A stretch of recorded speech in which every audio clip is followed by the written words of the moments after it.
5 Lessons. Lesson 3. Thinking fourth-dimensionally. There are two actual outlooks on the world possessed by every man, and the ancient storytellers were fully conscious of these two outlooks. They called the one the carnal mind, and the other the mind of Christ.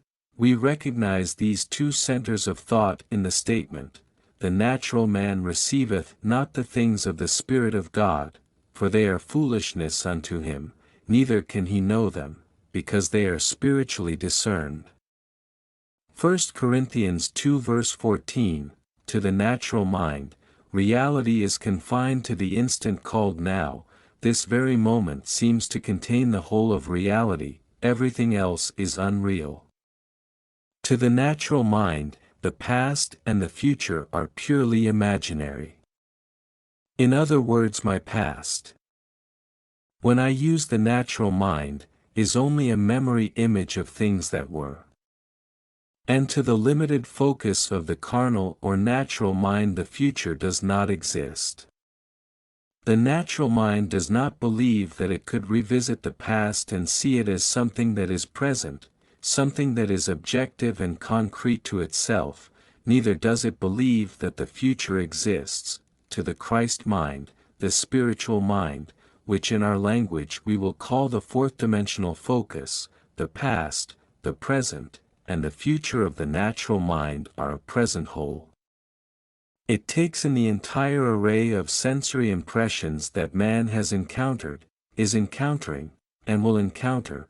The only reason you and I are functioning as we are today, and are not aware of the greater outlook, is simply because we are creatures of habit, and habit renders us totally blind to what otherwise we should see, but habit is not law. It acts as though it were the most compelling force in the world, yet it is not law. We can create a new approach to life. If you and I would spend a few minutes every day in withdrawing our attention from the region of sensation and concentrating it on an invisible state and remain faithful to this contemplation, feeling and sensing the reality of an invisible state, we would in time become aware of this greater world, this dimensionally larger world. The state contemplated is now a concrete reality, displaced in time. Tonight, as we turn to our Bible, you be the judge as to where you stand in your present unfoldment. Our first story for tonight is from the 5th chapter of the Gospel of Mark. In this chapter there are 3 stories told as though they were separate experiences of the dominant characters. In the first story we are told that Jesus came upon an insane man, a naked man who lived in the cemetery and hid himself behind the tombs.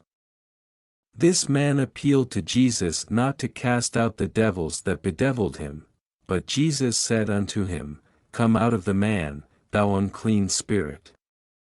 Mark 5 verse 8, thus Jesus cast out the devils that they may now destroy themselves, and we find this man, for the first time, clothed and in his right mind and seated at the feet of the Master. We will get the psychological sense of this chapter by changing the name Jesus to that of enlightened reason or fourth-dimensional thinking.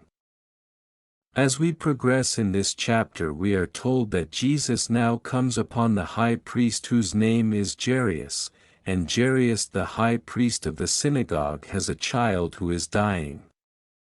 She is 12 years old, and he appeals to Jesus to come and heal the child. Jesus consents, and as he starts toward the home of the high priest, a woman in the marketplace touched his garment. And Jesus, immediately knowing in himself that virtue had gone out of him, turned him about in the press, and said, "Who touched my clothes?" Mark 5 verse 30, the woman who was healed of an issue of blood that she had had for 12 years confessed that she had touched him. And he said unto her, "Daughter, thy faith hath made thee whole. Go in peace." Mark 5 verse 34, as he continues toward the home the high priest, he is told that the child is dead and there is no need to go to resurrect her. She is no longer asleep, but is now dead. As soon as Jesus heard the word that was spoken, he saith unto the ruler of the synagogue, Be not afraid, only believe. Mark 5 verse 36, And when he was come in, he saith unto them, Why make ye this ado, and weep? The damsel is not dead, but sleepeth. Mark 5 verse 39. With this the entire crowd mocked and laughed, but Jesus, closing the doors against the mocking crowd, took with him into the household of Jairus, his disciples, and the father and mother of the dead child. They entered into the room where the damsel was lying. And he took the damsel by the hand, and said unto her, Damsel, I say unto thee, arise. Mark 5 verse 41. From this deep sleep she awoke and arose and walked, and the high priest and all the others were astonished. And he changed them straitly that no man should know it, and he commanded that something should be given her to eat. Mark 5 verse 43, You are this very night, as you are seated here, pictured in this 5th chapter of Mark. A cemetery is for one purpose. It is simply a record of the dead. Are you living in the dead past? If you are living among the dead, your prejudices, your superstitions, and your false beliefs that you keep alive are the tombstones behind which you hide. If you refuse to let them go, you are just as mad as the madman of the Bible who pleaded with enlightened reason not to cast them out. There is no difference. But enlightened reason is incapable of protecting prejudice and superstition against the inroads of reason. There is not a man in this world who has a prejudice, regardless of the nature of the prejudice, who can hold it up to the light of reason. Tell me you are against a certain nation, a certain race, a certain ism, a certain anything, I do not care what it is. You cannot expose that belief of yours to the light of reason and have it live. In order that it may be kept alive in your world, you must hide it from reason. You cannot analyze it in the light of reason and have it live. When this fourth-dimensional focus comes and shows you a new approach to life and casts out of your own mind all these things that bedeviled you, you are then cleansed and clothed in your right mind.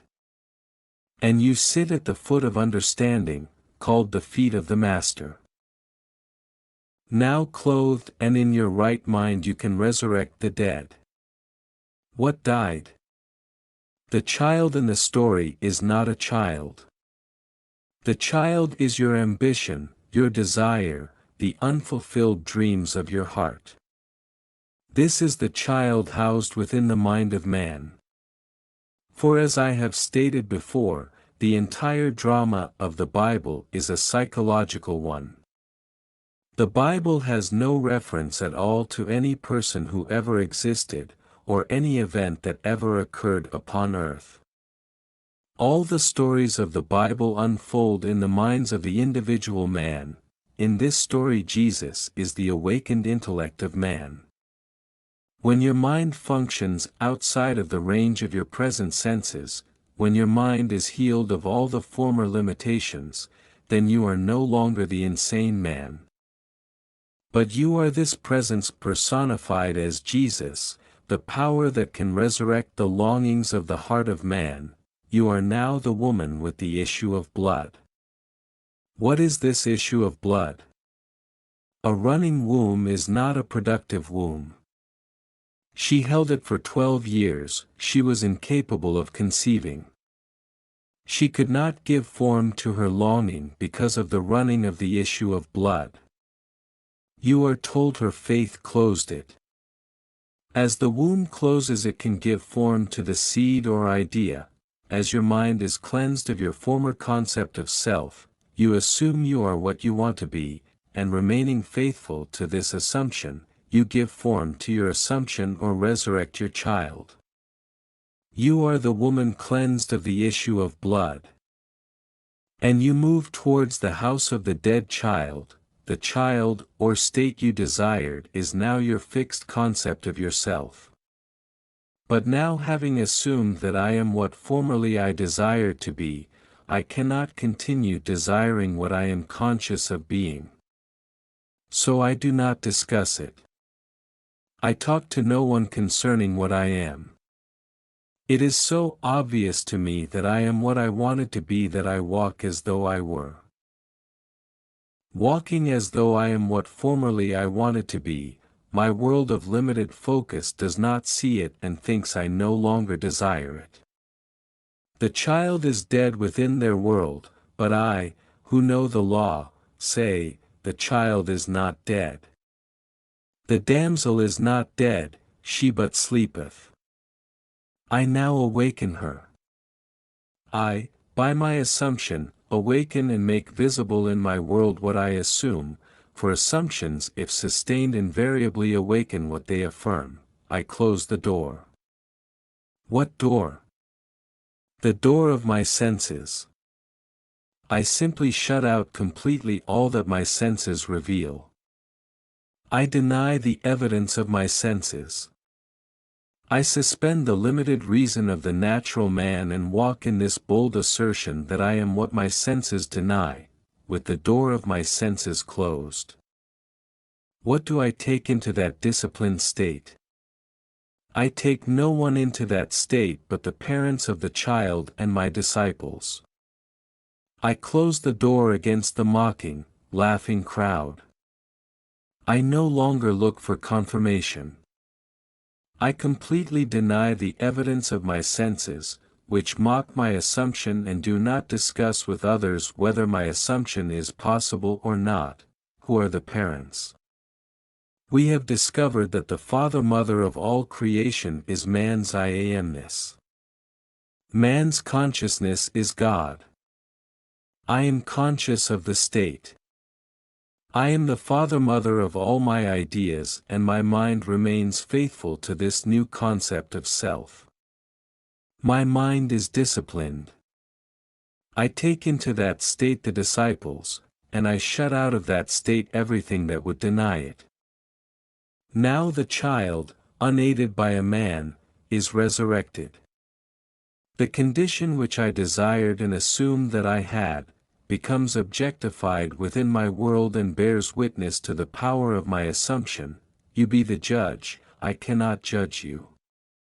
You are either living now in the dead past, or you are living as the woman whose issue of blood has been stanched.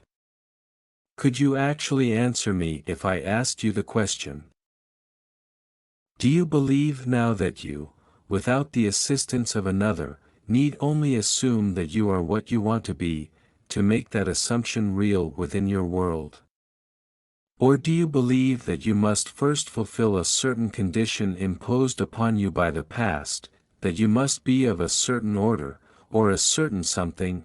I am not being critical of certain churches or groups, but there are those who believe that anyone outside of their church or group is not yet saved. I was born a Protestant. You talk to a Protestant, there is only one Christian, a Protestant. You talk to a Catholic, why there is nothing in the world that is a Christian but a Catholic. You talk to a Jew, and the Christians are heathens. And the Jews are the chosen. You talk to a Mohammedan, Jews and Christians are the infidels. You talk to someone else and all these are the untouchables. It does not matter to whom you talk, they are always the chosen ones. If you believe that you must be one of these in order to be saved, you are still an insane man hiding behind these superstitions and these prejudices of the past, and you are begging not to be cleansed. Some of you say to me, do not ask me to give up my belief in Jesus the man, or in Moses the man, or in Peter the man.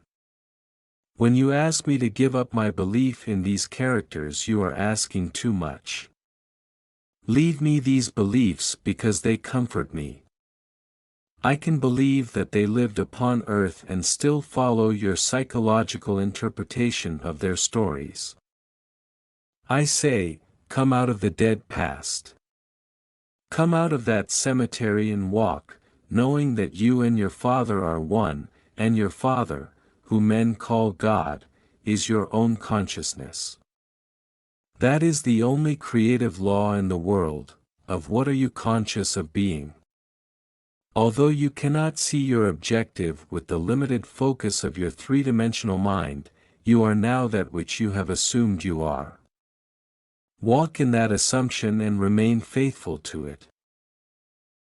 Time in this dimension of your being beats slowly, and you may not, even after you objectify your assumption, remember there was a time when this present reality was but an attitude of mind. Because of the slowness of the beat of time here, you often fail to see the relationship between your inner nature and the outer world that bears witness to it. You be the judge of the position you now occupy in this 5th chapter of Mark. Are you resurrecting the dead child? Are you still in need of having that womb of your mind closed? Is it still running and therefore cannot be fertile? Are you now the insane man living in the dead past? Only you can be the judge and answer these questions. Now we turn to a story in the 5th chapter of the Gospel of John. This will show you how beautifully the ancient storytellers told of the two distinct outlooks on this world, one, the limited three-dimensional focus, and the other, the fourth-dimensional focus. This story tells of an impotent man who is quickly healed. Jesus comes to a place called Bethesda, which by definition means the house of 5 porches. On these 5 porches are unnumbered impotent folk, lame, blind, halt, withered, and others. Tradition had it that at certain seasons of the year an angel would descend and disturb the pool which was near these 5 porches. As the angel disturbed the pool, the first one in was always healed. But only the first one, not the second. Jesus, seeing a man who was lame from his mother's womb, said to him, "Wilt thou be made whole?" John 5 verse 6, the impotent man answered him, "Sir, I have no man, when the water is troubled, to put me into the pool, but while I am coming, another steppeth down before me." John 5 verse 7, Jesus saith unto him, "Rise, take up thy bed, and walk." John 5 verse 8, and immediately the man was made whole, and took up his bed, and walked, and on the same day was the Sabbath. John 5 verse 9, you read this story and you think some strange man who possessed miraculous power suddenly said to the lame man, "Rise and walk." I cannot repeat too often that the story, even when it introduces numberless individualities, takes place within the mind of the individual man. The pool is your consciousness. The angel is an idea, called the messenger of God. Consciousness being God, when you have an idea you are entertaining an angel. The minute you are conscious of a desire, your pool has been disturbed. Desire disturbs the mind of man. To want something is to be disturbed. The very moment you have an ambition, or a clearly defined objective, the pool has been disturbed by the angel, which was the desire. You are told that the first one into the disturbed pool is always healed. My closest companions in this world, my wife and my little girl, are to me when I address them, second. I must speak to my wife as, "You are." I must speak to anyone, no matter how close they are, as, "You are." And after that the third person, he is. There is only one person in this world with whom I can use the first person present, and that is self. I am, can be said only of myself, it cannot be said of another. therefore, when I am conscious of some desire that I want to be, but seemingly am not, the pool being disturbed, who can get into that pool before me? I alone possess the power of the first person. I am that which I want to be. Except I believe I am what I want to be, I remain as I formerly was and die in that limitation. In this story you need no man to put you into the pool as your consciousness is disturbed by desire. All you need do is to assume you are already that which formerly you wanted to be and you are in it, and no man can get in before you. What man can get in before you when you become conscious of being that which you want to be? No one can be before you when you alone possess the power to say I am. These are the two outlooks. You are now what your senses would deny. Are you bold enough to assume that you are already that which you want to be? If you dare assume you are already that which your reason and your senses now deny, then you are in the pool and, unaided by a man, you, too, will rise and take your couch and walk. You are told it happened on the Sabbath. The Sabbath is only the mystical sense of stillness, when you are unconcerned, when you are not anxious, when you are not looking for results, knowing that signs follow and do not precede. The Sabbath is the day of stillness wherein there is no working. When you are not working to make it so, you are in the Sabbath. When you are not at all concerned about the opinion of others, when you walk as though you were, you cannot raise one finger to make it so, you are in the Sabbath. I cannot be concerned as to how it will be, and still say I am conscious of being it.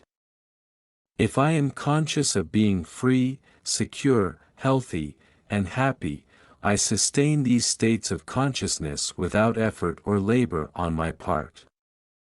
Therefore, I am in the Sabbath, and because it was the Sabbath he rose and walked.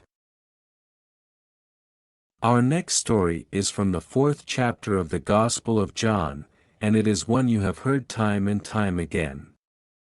Jesus comes to the well, and there is a woman called the woman of Samaria, and he said to her, "Give me to drink." John 4 verse 7, Then saith the woman of Samaria unto him, How is it that thou, being a Jew, asketh drink of me, which am a woman of Samaria? For the Jews have no dealings with the Samaritans. John 4 verse 9, Jesus answered and said unto her, If thou knewest the gift of God, and who it is that saith to thee, Give me to drink, thou wouldest have asked of him, and he would have given thee living water. John 4 verse 10, The woman seeing that he has nothing with which to draw the water, and knowing the well is deep, says, Art thou greater than our father Jacob, which gave us the well, and drank thereof himself, and his children, and his cattle? John 4 verse 12, Jesus answered and said unto her, Whosoever drinketh of this water shall thirst again, but whosoever drinketh of the water that I shall give him shall never thirst, but the water that I shall give him shall be in him a well of water springing up into everlasting life. John 4 verses 13 and 14, Then he tells her all concerning herself and asks her to go and call her husband. She answered and said, I have no husband.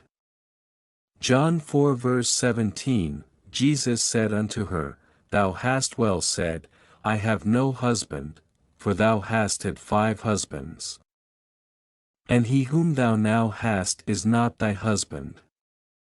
John 4 verses 17 and 18, The woman, knowing this to be true, goes into the marketplace and tells the other, I have met the Messiah. They ask her, How do you know you have met the Messiah? Because he told me all things that I have ever done, she replies. Here is a focus that takes in the entire past at least, and tells her now concerning the future. Continuing with the story, the disciples come to Jesus and say, Master, eat. John 4 verse 31, But he said unto them, I have meat to eat that ye know not of. John 4 verse 32. When they speak of a harvest in 4 months, Jesus replies, Say not ye, there are yet 4 months, and then cometh harvest? Behold, I say unto you, lift up your eyes, and look on the fields, for they are white already to harvest. John 4 verse 35, he sees things that people wait 4 months for, or wait 4 years for, he sees them as now in a dimensionally larger world, existing now, taking place now. Let us go back to the first part of the story.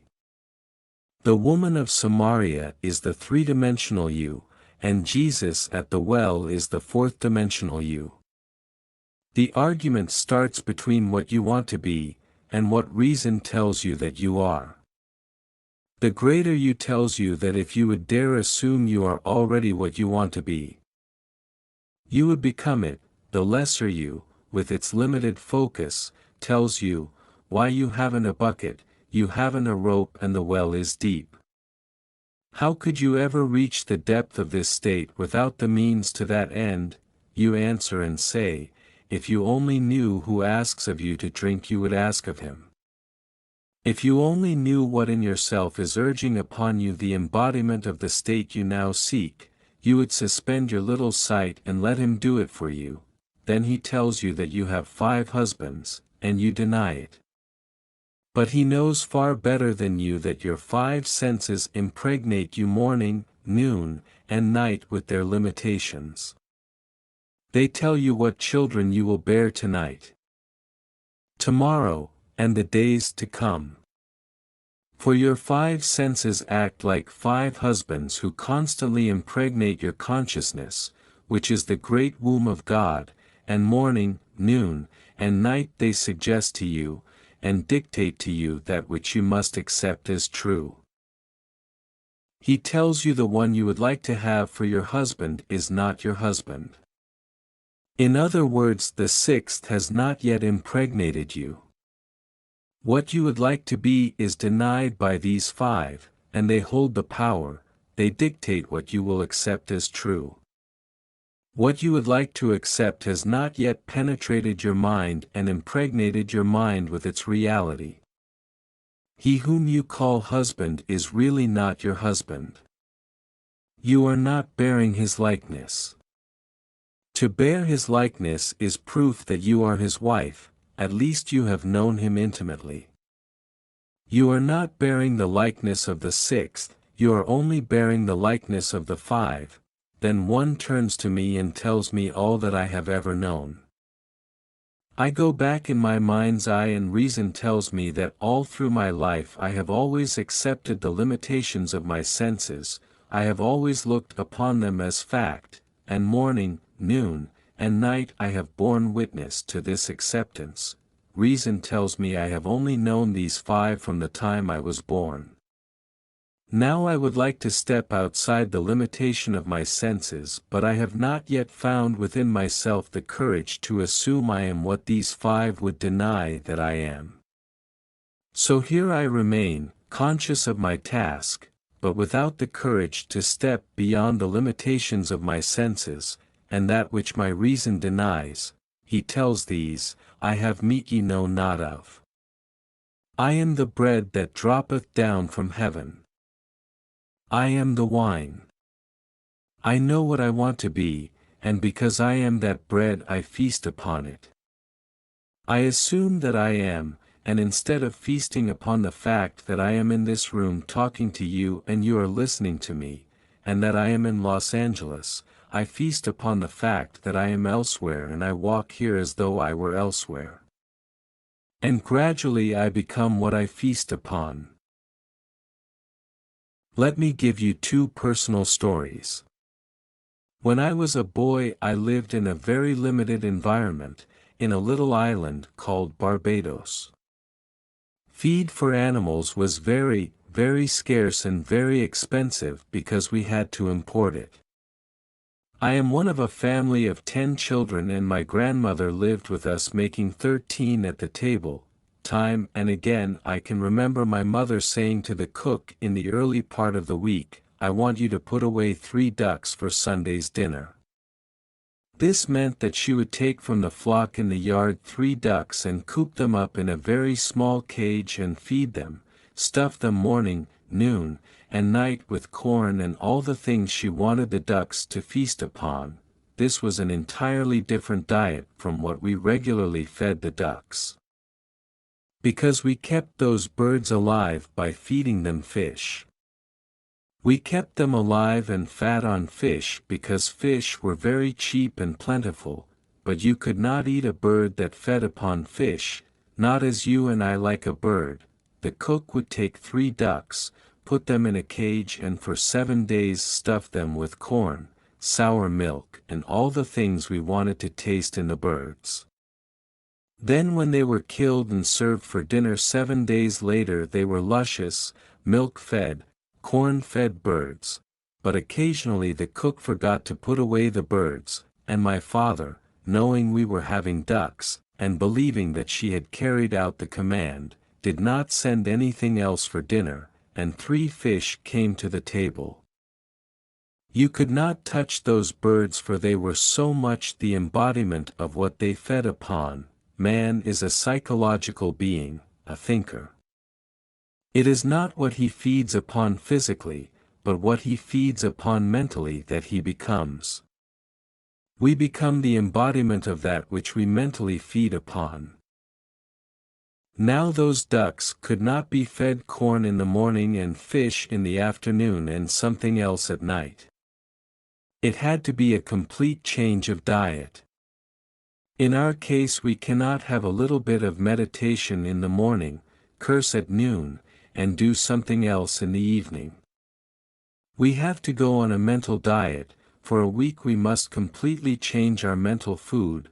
Whatsoever things are true, whatsoever things are honest, whatsoever things are just, whatsoever things are pure, whatsoever things are of good report, if there be any virtue, and if there be any praise, think on these things. Phil 4:8, as a man thinketh in his heart so is he.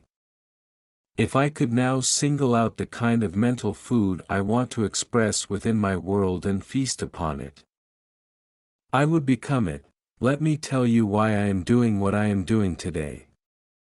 It was back in 1933 in the city of New York, and my old friend Abdullah, with whom I studied Hebrew for 5 years, was really the beginning of the eating of all my superstitions. When I went to him I was filled with superstitions. I could not eat meat, I could not eat fish, I could not eat chicken, I could not eat any of these things that were living in the world. I did not drink, I did not smoke, and I was making a tremendous effort to live a celibate life. Abdullah said to me, "I am not going to tell you, you are crazy, Neville, but you are, you know. All these things are stupid." But I could not believe they were stupid. In November 1933, I bade goodbye to my parents in the city of New York as they sailed for Barbados. I had been in this country 12 years with no desire to see Barbados. I was not successful and I was ashamed to go home to successful members of my family. After 12 years in America I was a failure in my own eyes. I was in the theater and made money 1 year and spent it the next month. I was not what I would call by their standards nor by mine a successful person. Mind you, when I said goodbye to my parents in November I had no desire to go to Barbados. The ship pulled out, and as I came up the street, something possessed me with a desire to go to Barbados. It was the year 1933, I was unemployed and had no place to go except a little room on 75th Street.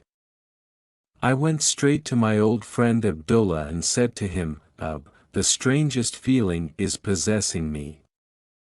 For the first time in 12 years I want to go to Barbados. If you want to go, Neville, you have gone," he replied. That was very strange language to me. I am in New York City on 72nd Street and he tells me I have gone to Barbados. I said to him, "What do you mean, I have gone, Abdullah?" he said. "Do you really want to go?" I answered, "Yes." He then said to me, "As you walk through this door now you are not walking on 72nd Street, you are walking on palm-lined streets, coconut-lined streets, this is Barbados. Do not ask me how you are going to go. You are in Barbados. You do not say, how, when you are there. You are there. Now you walk as though you were there." I went out of his place in a daze. I am in Barbados. I have no money, I have no job, I am not even well clothed, and yet I am in Barbados. He was not the kind of a person with whom you would argue, not Abdullah. 2 weeks later I was no nearer my goal than on the day I first told him I wanted to go to Barbados.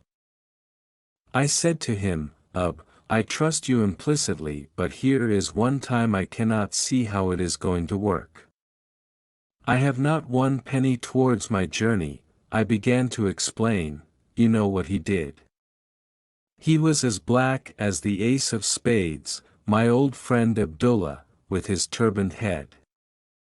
As I sat in his living room he rose from his chair and went towards his study and slammed the door, which was not an invitation to follow him. As he went through the door he said to me, "I have said all that I have to say." On the 3rd of December I stood before Abdullah and told him again I was no nearer my trip. He repeated his statement, "You are in Barbados," the very last ship sailing for Barbados that would take me there for the reason I wanted to go, which was to be there for Christmas, sailed at noon on December 6th, the old Narissa. On the morning of December 4th, having no job, having no place to go, I slept late. When I got up there was an air mail letter from Barbados under my door. As I opened the letter a little piece of paper flickered to the floor. I picked it up and it was a draft for $50. The letter was from my brother Victor and it read, "I am not asking you to come, Neville, this is a command. We have never had a Christmas when all the members of our family were present at the same time. This Christmas it could be done if you would come." My oldest brother Cecil left home before the youngest was born and then we started to move away from home at different times, so never in the history of our family were we ever all together at the same time. The letter continued, "You are not working, I know there is no reason why you cannot come, so you must be here before Christmas. The enclosed $50 is to buy a few shirts or a pair of shoes you may need for the trip. You will not need tips, use the bar if you are drinking. I will meet the ship and pay all your tips and your incurred expenses. I have cabled Furnace, Withy Company in New York City and told them to issue you a ticket when you appear at their office.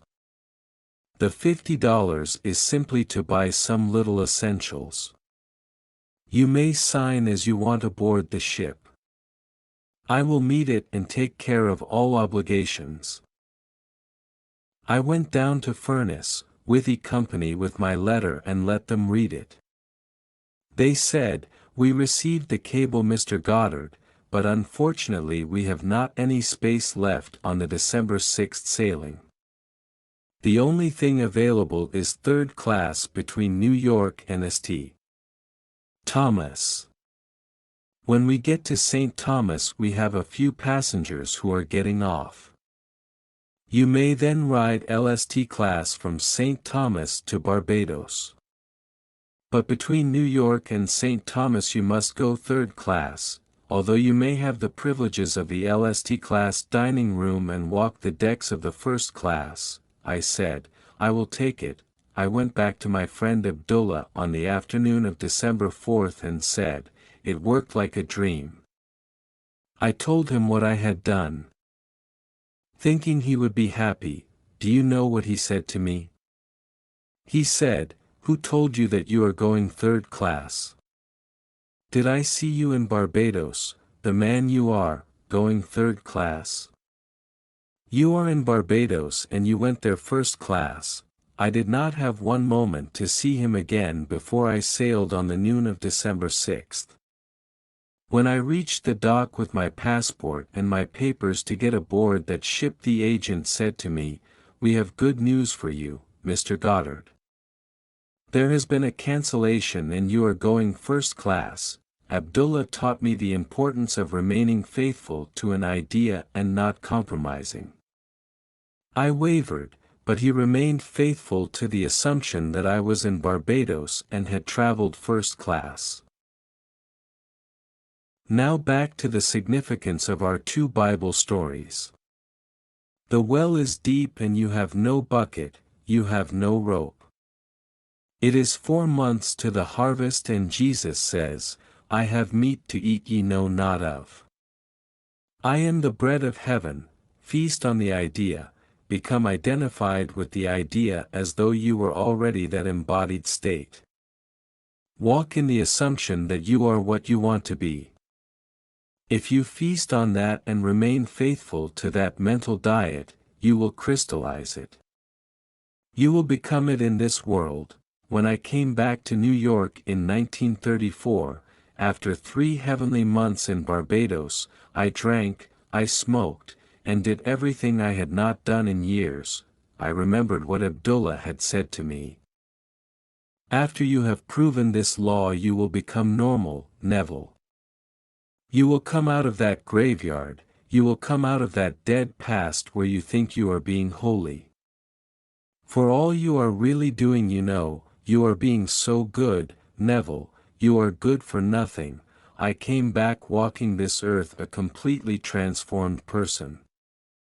From that day, which was in February 1934, I began to live more and more. I cannot honestly tell you I have always succeeded.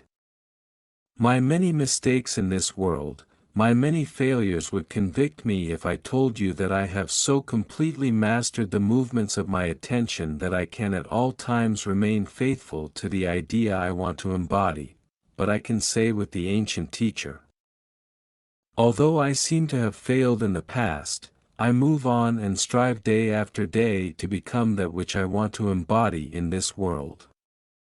Suspend judgment, refuse to accept what reason and the senses now dictate, and if you remain faithful to the new diet, you will become the embodiment of the ideal to which you remain faithful. If there is one place in the world that is unlike my little island of Barbados, it is New York City. In Barbados, the tallest building is 3 stories, and the streets are lined with palm trees and coconut trees and all sorts of tropical things. In New York City you must go to a park to find a tree, yet I had to walk the streets of New York as though I walked the streets of Barbados. To one's imagination all things are possible. I walked, feeling that I was actually walking the streets of Barbados, and in that assumption I could almost smell the odor of the coconut-lined lanes. I began to create within my mind's eye the atmosphere I would physically encounter were I in Barbados. As I remained faithful to this assumption, somebody cancelled passage and I received it. My brother in Barbados, who never thought of my coming home, has the commanding urge to write me a strange letter. He had never dictated to me, but this time he dictated, and thought that he originated the idea of my visit. I went home and had 3 heavenly months, returned LST class, and brought back quite a sum of cash in my pocket, a gift. My trip, had I paid for it, would have been $3,000, yet I did it without a nickel in my pocket. I have ways ye know not of. My ways are past finding out. The dimensionally greater self took my assumption as the command and influenced the behavior of my brother to write that letter. influenced the behavior of someone to cancel that first-class passage, and did all the things necessary that would tend toward the production of the idea with which I was identified. I was identified with the feeling of being there. I slept as though I were there, and the entire behavior of man was molded in harmony with my assumption. I did not need to go down to Furness, Withy Company, and beg them for a passage, asking them to cancel someone who was booked first class. I did not need to write my brother and beg him to send me some money or buy me a passage. He thought he originated the act. Actually, to this day, he believes that he initiated the desire to bring me home. My old friend Abdullah simply said to me, "You are in Barbados, Neville. You want to be there, wherever you want to be, there you are. Live as though you are and that you shall be, these are the two outlooks on the world possessed by every man. I do not care who you are. Every child born of woman, regardless of race, nation, or creed, possesses two distinct outlooks on the world. You are either the natural man who receiveth not the things of the Spirit of God, because to you in the natural focus they are foolishness unto you. Or you are the spiritual man who perceiveth things outside of the limitations of your senses because all things are now realities in a dimensionally larger world. There is no need to wait 4 months to harvest. You are either the woman of Samaria or Jesus at the well. You are the man waiting on the 5 porches for the disturbance and someone to push him in, or you are the one who can command yourself to rise and walk in spite of others who wait. Are you the man behind the tombstones in the cemetery waiting and begging not to be clean, because you do not want to be cleansed of your prejudices? One of the most difficult things for man to give up is his superstitions, his prejudice. He holds on to these as though they were the treasure of treasures. When you do become cleansed and you are free, then the womb, your own mind is automatically healed. It becomes the prepared ground where seeds, your desires, can take root and grow into manifestation. The child you now bear in your heart is your present objective. Your present longing is a child that is as though it were sick. If you assume you are now what you would like to be, the child for a moment becomes dead because there is no disturbance anymore. You cannot be disturbed when you feel you are what you want to be, because if you feel you are what you want it to be, you are satisfied in that assumption. To others who judge superficially you seem no longer to desire, so to them the desire or damsel is dead. They think you have lost your ambition because you no longer discuss your secret ambition. You have completely adjusted yourself to the idea. You have assumed that you are what you want to be. You know, she is not dead, she but sleepeth. I go to awaken her, I walk in the assumption that I am, and as I walk, I quietly awaken her. Then when she awakens I will do the normal, natural thing, I will give her to eat. I will not brag about it and tell others, I simply go and tell no man. I feed this state I now like with my attention. I keep it alive within my world by becoming attentive to it. Things that I am not attentive to fade and wither within my world, regardless of what they are. They are not just born and then remain unfed. I gave them birth by reason of the fact that I became conscious of being them. When I embody them within my world, that is not the end. That is the beginning. Now I am a mother who must keep alive this state by being attentive to it. The day that I am not attentive, I have withdrawn my milk from it, and it fades from my world, as I become attentive to something else in my world. You can either be attentive to the limitations and feed these and make them mountains, or you can be attentive to your desires, but to become attentive you must assume you are already that which you wanted to be. Although today we speak of a third-dimensional and a fourth-dimensional focus, do not think for one moment these ancient teachers were not fully conscious of these two distinct centers of thought within the minds of all men. They personified these two, and they tried to show man that the only thing which robs him of the man he could be, is habit. Although it is not law, every psychologist will tell you that habit is the most inhibiting force in the world. It completely restricts man and binds him and makes him totally blind to what otherwise he should be. Begin now to mentally see and feel yourself as that which you want to be, and feast upon that sensation morning, noon, and night. I have scoured the Bible for a time interval that is longer than 3 days and I have not found it. Jesus answered and said unto them, Destroy this temple, and in 3 days I will raise it up. John 2 verse 19, Prepare you victuals, for within 3 days ye shall pass over this Jordan, to go in to possess the land, which the Lord your God giveth you to possess it. Joshua 1 verse 11, If I could completely saturate my mind with one sensation and walk as though it were already a fact, I am promised, and I cannot find any denial of it in this great book, that I do not need more than a 3-day diet if I remain faithful to it. But I must be honest about it. If I change my diet in the course of the day, I extend the time interval. You ask me, but how do I know about the interval? You, yourself determine the interval. We have today in our modern world a little word which confuses most of us.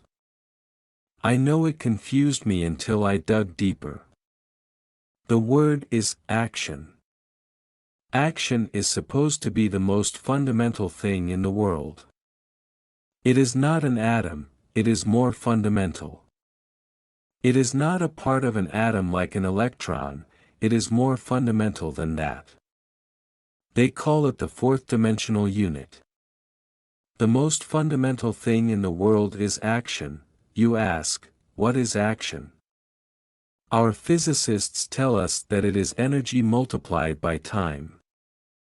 We become more confused and say, energy multiplied by time, what does that mean? They answer, there is no response to a stimulus, no matter how intense the stimulus, unless it endures for a certain length of time. There must be a minimum endurance to the stimulus or there is no response. On the other hand, there is no response to time unless there is a minimum degree of intensity. Today the most fundamental thing in the world is called action, or simply energy multiplied by time. The Bible gives it as 3 days, the duration is 3 days for response in this world. If I would now assume I am what I want to be, and if I am faithful to it and walk as though I were, the very longest stretch given for its realization is 3 days. If there is something tonight that you really want in this world, then experience in imagination what you would experience in the flesh were you to realize your goal and deafen your ears. And blind your eyes to all that denies the reality of your assumption. If you do this, you would be able to tell me before I leave this city of Los Angeles that you have realized what was only a wish when you came here. It will be my joy to rejoice with you in the knowledge that the child which was seemingly dead is now alive. This damsel really was not dead, she was only asleep. You fed her in this silence because you have meat no one else knows of. You gave her food and she became a resurrected living reality within your world. Then you can share your joy with me and I can rejoice in your joy. The purpose of these lessons is to remind you of the law of your own being, the law of consciousness. You are that law. You were only unconscious of its operation. You fed and kept alive the things you did not wish to express within this world. Take my challenge and put this philosophy to the test. If it does not work, you should not use it as a comforter. If it is not true, you must completely discard it. I know it is true. You will not know it until you try either to prove or disprove it. Too many of us have joined isms, and we are afraid to put them to the test because we feel we might fail, and, then, where are we? Not really wanting to know the truth concerning it, we hesitate to be bold enough to put it to the test.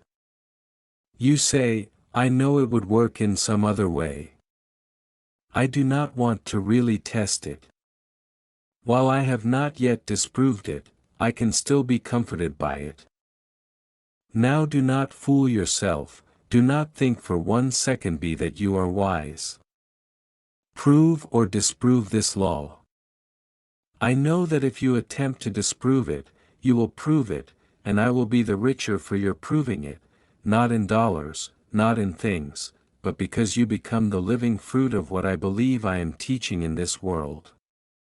It is far better to have you a successful, satisfied person after 5 days of instruction than to have you go out dissatisfied. I hope you will be bold enough to challenge this instruction and either prove or disprove it. Now, before we go into the silence period, I shall briefly explain the technique again. We have 2 techniques in applying this law. Everyone here must now know exactly what he wants. You must know that if you do not get it tonight, you will still be as desirous tomorrow concerning this objective. When you know exactly what you want, construct in your mind a single, simple event which implies fulfillment of your desire, an event wherein self predominates. Instead of sitting back and looking at yourself as though you were on the screen, you be the actor in the drama. Restrict the event to one single action. If you are going to shake a hand because that implies fulfillment of your desire, then do that and that only. Do not shake hands and then wander off in your imagination to a dinner party or to some other place. Restrict your action to simply shaking hands and do it over and over again, until that handshake takes on the solidity and the distinctness of reality. If you feel you cannot remain faithful to an action, I want you now to define your objective, and then condense the idea, which is your desire, into a single phrase, a phrase which implies fulfillment of your desire, some phrase such as, "Isn't it wonderful?" Or if I felt thankful because I thought someone was instrumental in bringing my desire to pass, I could say, "Thank you," and repeat it with feeling over and over again like a lullaby until my mind was dominated by the single sensation of thankfulness. We will now sit quietly in these chairs with the idea which implies fulfillment of our desire condensed to a single phrase, or to a single act. We will relax and immobilize our physical bodies. Then let us experience in imagination the sensation which our condensed phrase or action affirms. If you imagine yourself shaking another person's hand, do not use your physical hand, let it remain immobilized. But imagine that housed within your hand is a more subtle, more real hand, which can be extracted in your imagination. Put your imaginary hand into the imaginary hand of your friend who stands before you and feel the handshake. Keep your physical body immobilized even though you become mentally active in what you are now about to do. Now we will go into the silence.